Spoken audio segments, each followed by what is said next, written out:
Imagine so. Y'all gonna be real hungry time I get through. It's gonna be a little bit. Just to let you know, give you a heads up. The food's gonna be extra good today. Alright, I guarantee you that. Time we get done waiting to get over there to eat. You know, earlier, Brother Dean was mentioning something that I kind of had a thought on my mind. When he was talking about his first call to this church, that he was worried. You know, he had doubts and fears of maybe he was going to be able to measure up to what he needed to be. I can promise you that when he gets behind here, all that goes away. I can sit there and I'll be a nervous wreck till I actually get right here. Like it all goes away. I can sit back there and worry if I'm going to fail, if I'm going to make a mistake, or am I going to get my points across. But as soon as I get right here, it's like, man, I'm home. It's an amazing feeling to be able to feel that sense of peace when you do get it. So I definitely know that maybe as a pastor, Brother Dean may have some doubts and some fears at one time. But I can promise you when he stands behind this, he's protected from it.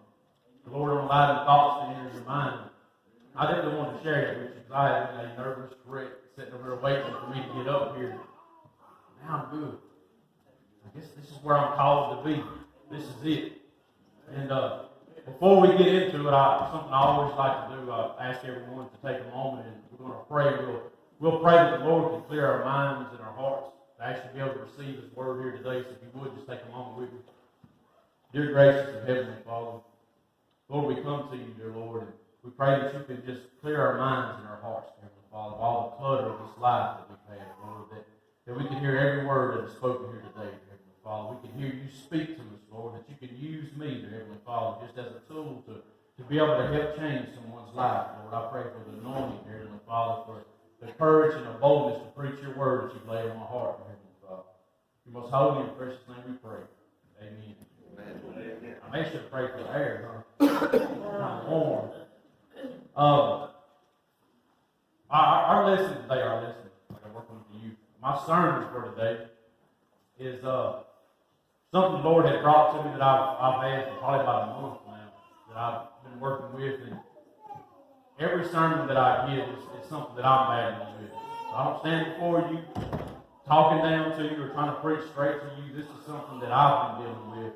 I'm going to ask a show of hands here shortly. I'm not going to call on you to pray, so nobody try to hide in the pews or run outside. Who here's had a busy week this week? Raise your hand. Those of you who didn't raise your hand, I'm moving this week. I'm going to help you out. So next Sunday you come back and say you had a busy week. Most of everyone in here has been busy. Man, we've been running. I can say that the week that I just had was real busy. Overtime at work. We finally got closing done on our house, and now we're trying to clean and get ready to move in. It's a lot that's going on. Amen. And what's been working on me is that I'm able to see now that that's the way our society works. That's the culture that we live in now. Like Brother Dean mentioned earlier, it takes far more now to get less, actually, than what you used to could. We're always on the go, constantly running. And I can see that in my own life. And what the Lord had revealed to me was that's the design of it. That's His purpose. Right? So we know who's in charge. We know who's created this culture that we live in now. You can turn on the news and all you see is destruction and deceit. We know who's at work. I know who's at work.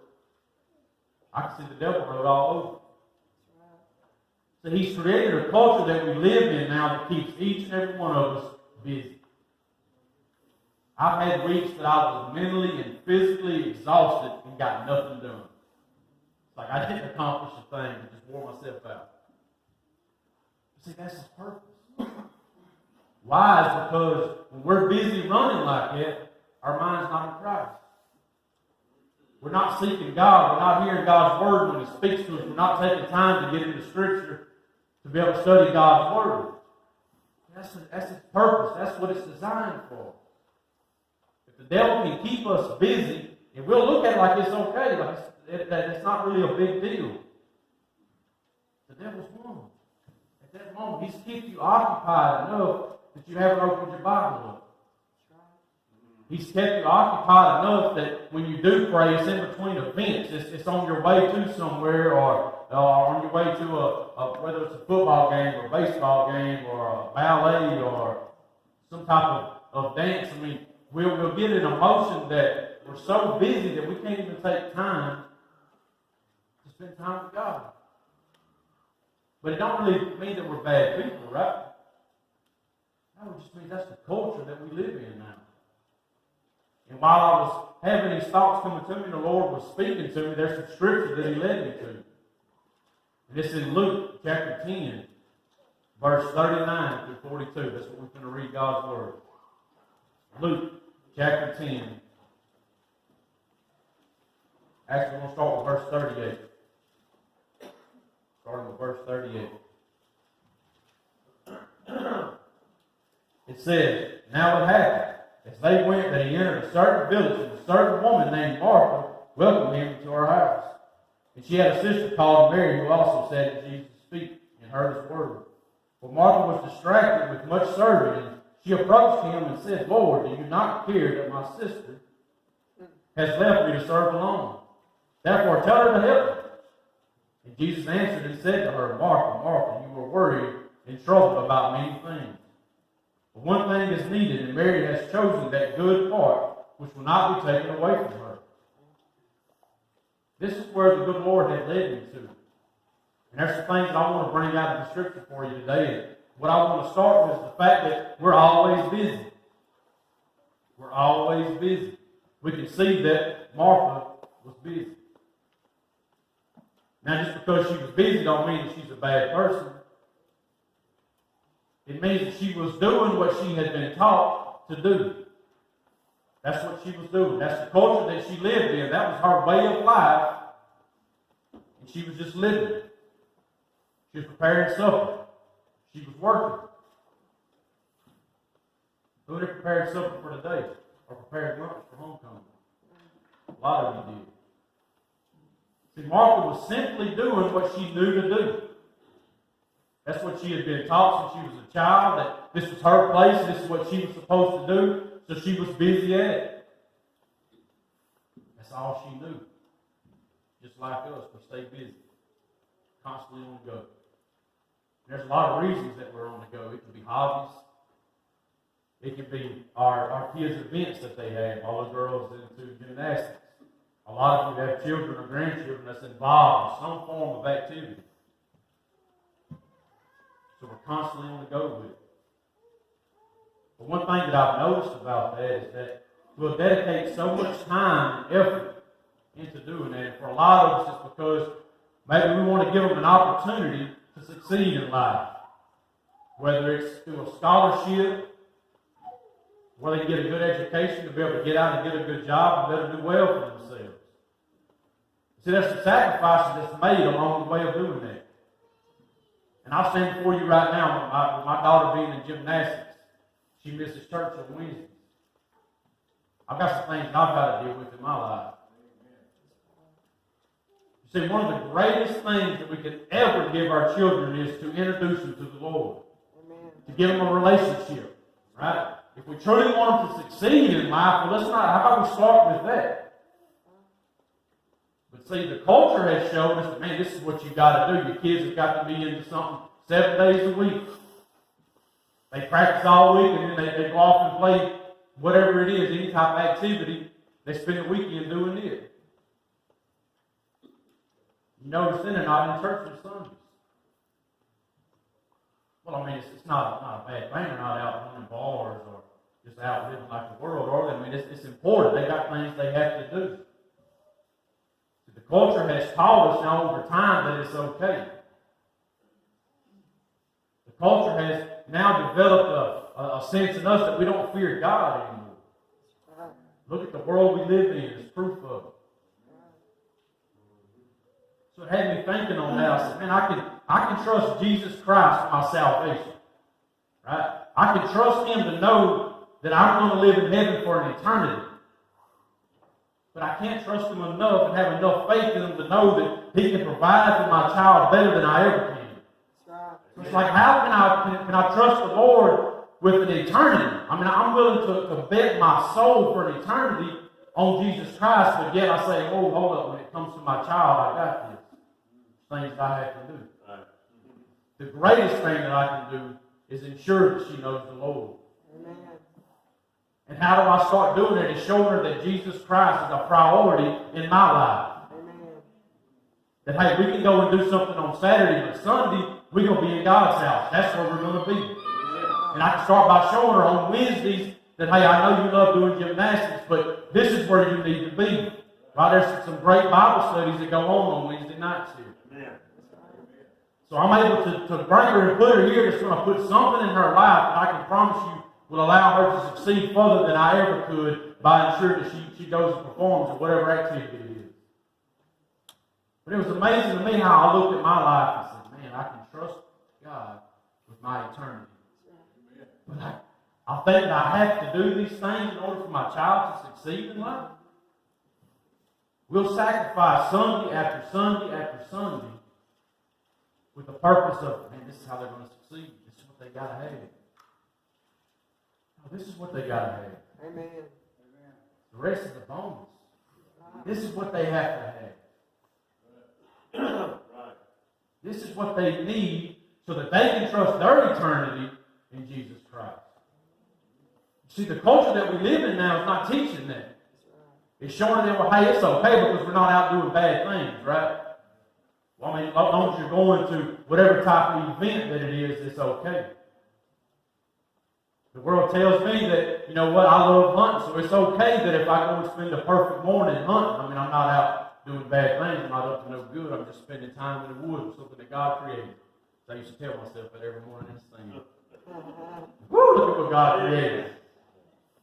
God also created a church. God also got His Word here for me to learn it. But you know what? It's easy to sit in that deer stand, especially on a cold, rainy day. That's when they move. I mean, it seems like Sunday's the perfect time to hunt. That's the culture that we live in now. That's what's been taught. And if we don't break this, the culture's going to continue on. So when I talk about your kids and your grandkids, it's because they're the ones that has got an opportunity to change the culture that we live in. Sure, we can start, we can plant a seed in it, and we can try to get it going, but this is something that takes time to change. So why not start with the next generation? Why? So that my daughter can teach her children that God is a priority. That's right. Then their kids can teach their kids that God is a priority in our lives. This is where we're supposed to be. Now, people will often tell me, well, it don't say in the Bible that I got to go to church. It don't say not to. Right? As a Christian, you should have a desire in your heart to come in fellowship with other Christians and to come and hear God's Word preached. That's what should be there. See, it's so easy that society tells us that, hey, it's not in Scripture. Well, what about all the other Scripture that's in the Bible that we're supposed to be doing? Obviously, it's abiding by that. No, we can pick and choose which one benefits us. That's the society, that's the culture that we live in that tells us that it's okay. Right? That's what they tell us. But when I check, Jesus Christ gave His life so that we can receive all of this. And He gave His life for our salvation. But you see all this written and read? That's Jesus Christ.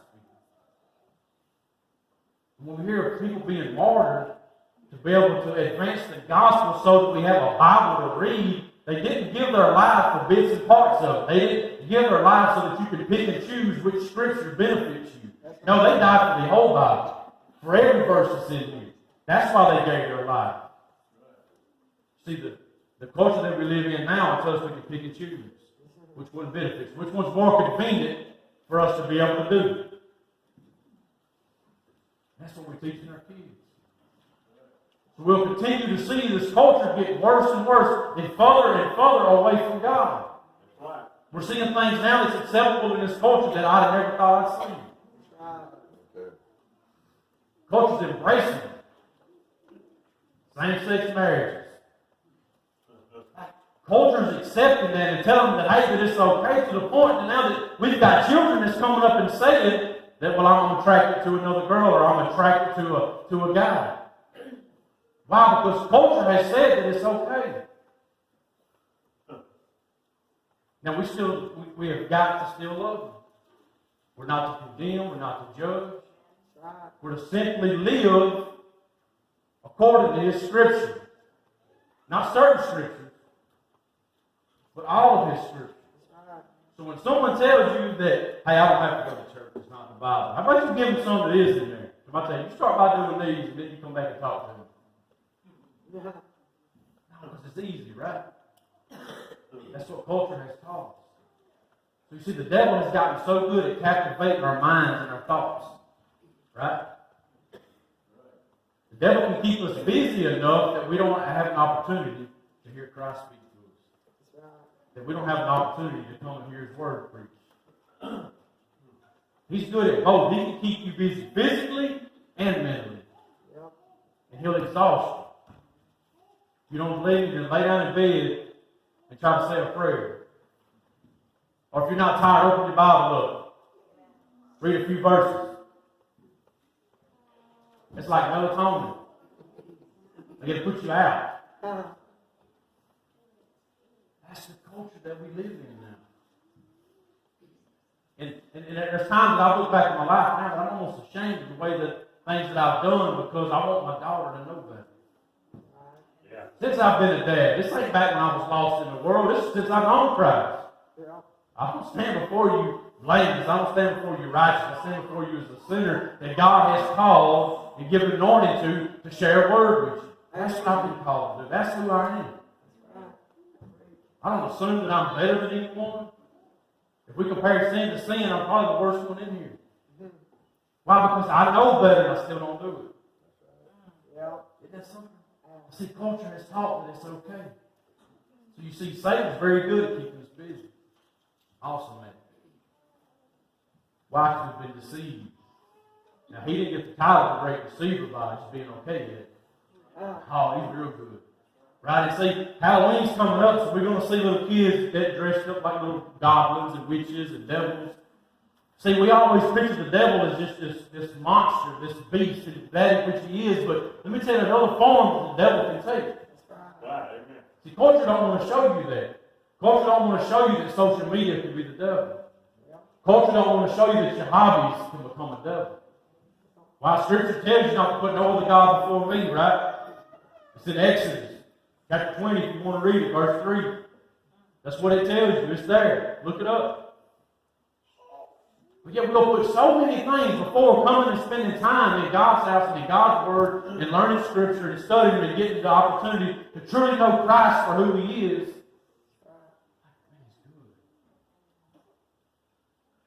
When you think of the devil, that's what we tend to think of, is that little monster, the little red man, right? A little pitchfork in his hand. The devil can be your family.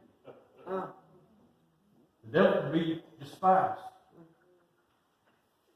The devil can be basketball or baseball or football or soccer, volleyball, ballet, dance, gymnastics. The devil can be a lot of things, and it's not that little monster that you can picture in your mind, that you envision. It's not it.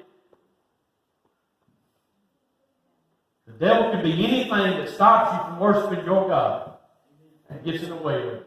It can be television. I promise you, my wife would agree with you on that one.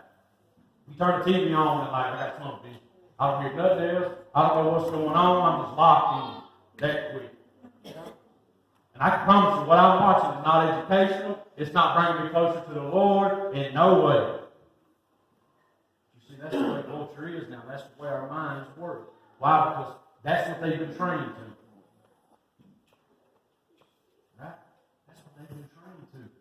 So it's amazing how good the devil has gotten at keeping us busy. See, it's a pretty good plan, though. Because if we don't get into Scripture, then we don't truly know what Christ has called us to do.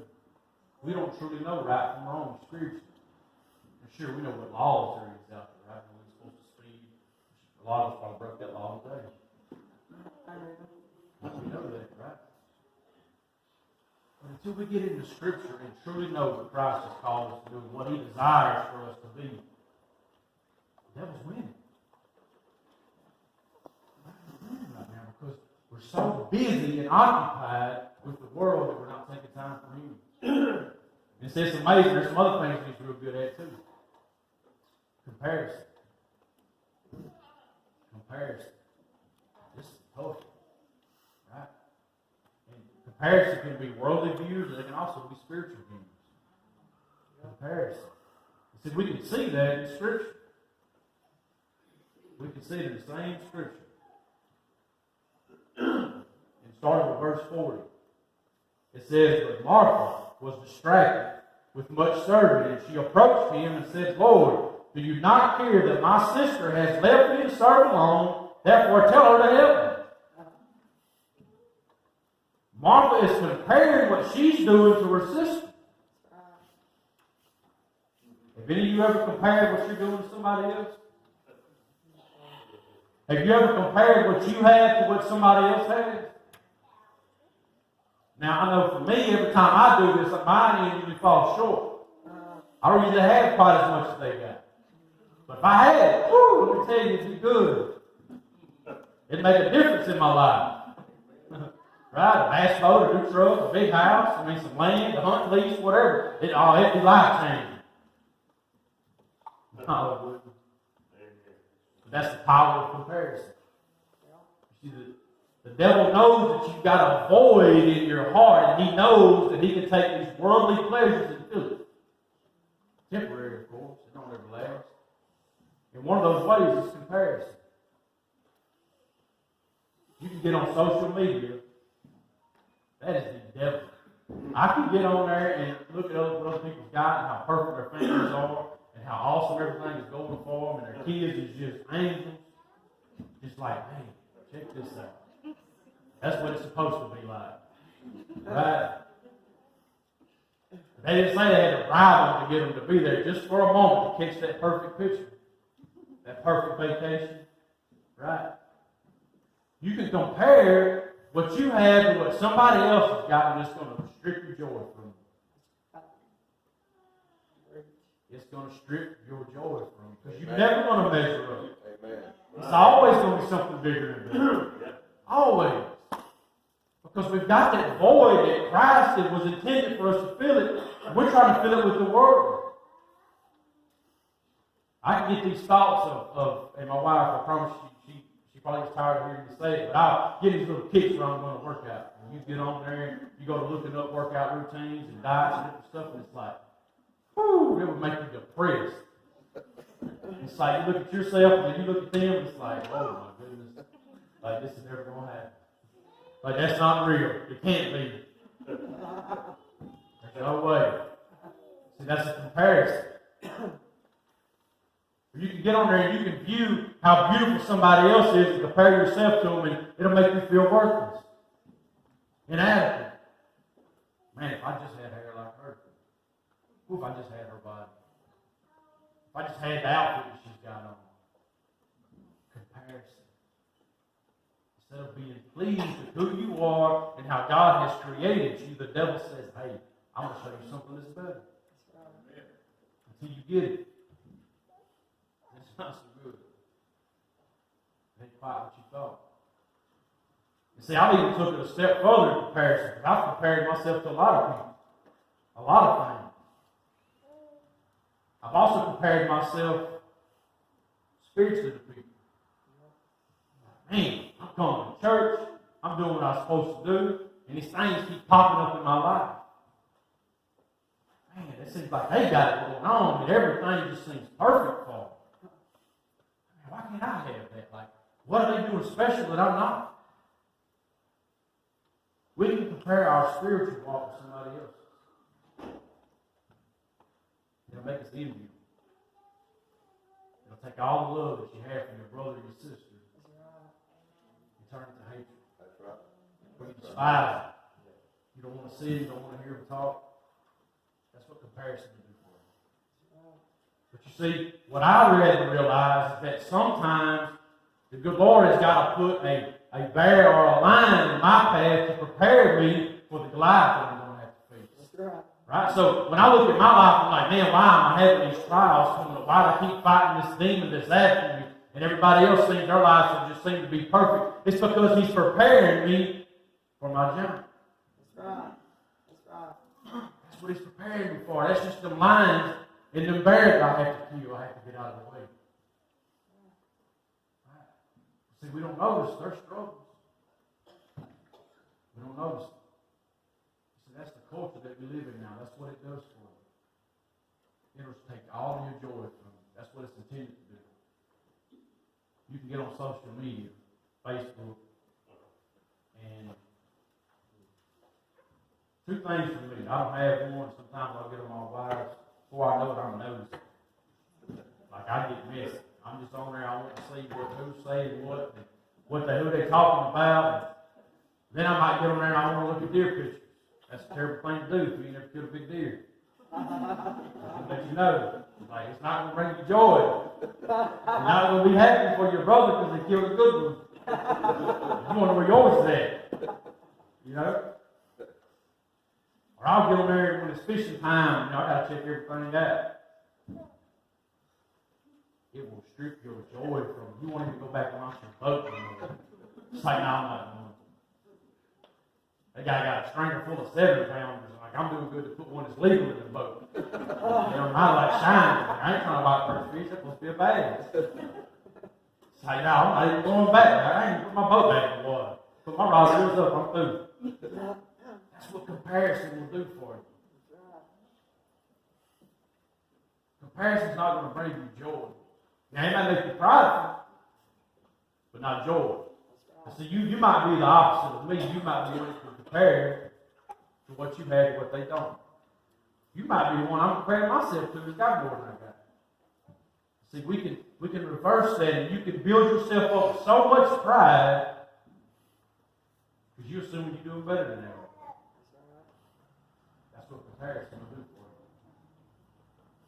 Comparison is no good for a Christian. No. Because what it creates in you has nothing to do with the good Lord. Nothing good is going to come out of it at all. So, we can see what going along with this culture can do for us. I want to take a moment and I want to talk about some in Scripture that made a decision to go against the culture they lived in. We made a decision to not fit in with everybody else, regardless of how they had been raised, what they had been taught, what had just been pushed into their life, that's all they know. That someone who made a choice and said, you know what, I'm not going to go along with this world any longer. I'm going to make a decision that I will no longer go along with this culture. We're going to stay in the same Scripture. Verse 39, she had a sister called Mary, who also sat at Jesus' feet and heard his word. She had a sister named Mary who sat at Jesus' feet and heard his word. That's what she did. Now, what's the big deal about that? For one, as a woman, she had no right being there. Completely went against her culture. She had no business being there. She was supposed to be helping her sister prepare supper. She wasn't even supposed to be present at the table with the men. Especially sitting at his feet. See, sitting at his feet signifies he was a rabbi and she was under him and she's learning from him. That's what that symbolizes. She's at his feet. That's what oftentimes had happened. When a rabbi would begin to teach, his disciples would sit at his feet. That's right. She placed herself with his disciples. Completely went against everything that she had ever been taught. Because see, back then, her place, it was forbidden for a woman to sit at the presence of a man as he taught. Forbidden. Like, you get what I'm saying? This ain't like just some little rule that she broke. She completely went against everything that she had been taught. The values that her parents put in her, she completely went against them. Said, no, I'm not going to go along with this world any longer. I'm going to sit at the feet of Jesus. Why? Because she knew something was important. She knew she needed to hear his word. Right? She knew it was important. That's why she was at his feet. How many times have we gone against the culture that we live in? You know what? Even though everybody else is doing it, I'm going to choose not to. I'm going to choose to truly seek my God. How many times have we done that? How many times has the church itself went against the culture that we live in? This morning I should have came and preached a homecoming message. But I didn't. Why? Because I'm going to preach what God has called me to preach. I'm going to preach what He's laid on my heart. I'm not going to preach what another man has told me to. See, that's the culture. She completely went against everything that in her mind that was right. Completely went against it. This could have cost them. Like us breaking the rules this morning, speaking, we get a little fine. Like they don't get fines. They get stoned to death. Different culture. She breaks a little rule, it costs her. She made a choice, right? We can also go into Daniel. It's in chapter 6, and you can read this for yourself. It's in Daniel chapter 6, right? Jealousy led him to be thrown into a den full of lions. Why? Because he chose to go against the rules of the world and to praise and worship his God in prayer 3 times a day. He said people knew how much of a Christian he was. They knew that he was going to do it. That's why they done it. They set him up out of jealousy. Because they knew. How many people truly know that you're a Christian, and if you're tempted, you're going to continue to do what you're supposed to do as a Christian? Or do they know that they can put you in a situation that's going to cause you to hold back and to go along with it because I don't want to offend nobody? That's what this culture is all about now. Like everybody's offended. You've got to step on eggshells around people. You're going to hurt their feelings. If God's word hurts your feelings, that's for you and Him. But that's just the culture we live in, right? We stay so busy. Some heartfelt, sincere prayer. Truly praying for people that are sick or in need. Truly praying for them. Not just like, Lord, bless them. Bless them how? Lord, heal them how? Like, see, we don't spend time in prayer. We simply pray for those in prayer list. I'm done. Like, I'm out. I'm good.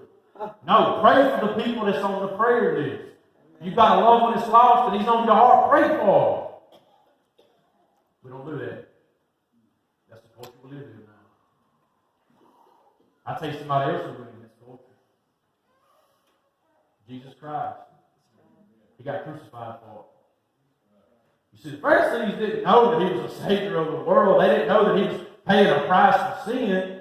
They simply knew that He was challenging their authority and power, and they knew that He went against everything that they stood for. He went against the culture. So to them, they was getting rid of it. But to us, we know now because the book's been written, and it's true, this wasn't being narrated at the time, right? The Pharisees wasn't being read that, hey, Jesus is going to go to the cross and He's going to pay for their sins. They didn't know that. It wasn't narrated. But see, now we know because we know the ending. They've done it because He went against culture. That's why they done it. Because He didn't fit in. He didn't go along with everyone. That's why they done it. That's why He put Him on the cross. He completely went against culture. Now, I had a great preacher one time told me you always have to have an ending. Y'all might know it. But he told me, he said, you always have to have an ending. You have to have an answer to the problem. I've got one for you. I'm asking Don to come forward. And they said, prepare to get ready to play. You've got a decision to make. You have a decision to make. That you're going to choose to follow along with this world, or you're going to go against it. That's your choice. I can't make it for you. But there's something in Scripture that I want y'all to see. It's a reflection of Romans 12:2. Now I'm going to read something to you, but I'm going to ask Brother Tony if he put Romans 12:2 on the screen. Now I'm going to read something to you. It's not Romans 12:2, so don't get confused. We're going somewhere with it. I'm going to read 12:2. It says, and be not conformed to this world, but be ye transformed by the renewing of your mind, that ye may prove what is that good and acceptable and perfect will of God. Amen. See, that's what Mary did. Yeah, Mary did. That's what she's doing. That's a direct reflection of Romans 12:2. She made a choice to not be conformed to this world, not to fit in, not to go along with what she had been called to do. But she chose to be transformed by the renewing of her mind. How? Because she was listening to Jesus teach. Jesus didn't talk just to talk. His time was short. He knew it. So when Jesus spoke, it was with intention. It was a purpose. He wasn't babbling. He wasn't just carrying on. She knew that it was important that whatever he was saying, I need to be listening. So she made a choice right there. She made a choice not to be conformed to this world, but to be transformed by the renewing of her mind, by God's Word. That's where her transformation took place, the metamorphosis, right? She broke free. She broke out of that culture, right? That's what she done when she was transformed by the renewing of her mind. This is where it starts. Now, maybe I don't know where you're at right now in your spiritual walk. I don't know how well you know Jesus. I don't know how well you've been conformed to this culture. But you're here right now, so it's not too late. You've got an opportunity to make a choice. Even if you've been a Christian and you notice that there's things in your life that you've been conforming to this world, but yet now you want to break it. That's how you do it. By the renewing of your mind. By hearing God's Word, reading God's Word, listening to God speak to you. That's how you learn. That's how you do it. So as they play, I pray that you look into your heart. If you notice there's anything that needs to be changed, if there's anything that's not aligned up with who you're supposed to be, there's an opportunity to make it right. There's an opportunity to make it right. So I ask you to take a minute. I want you to look at your life, look into your heart, and see if you align with this culture. Or do you go against it? Where does Christ line up with the culture that you live in?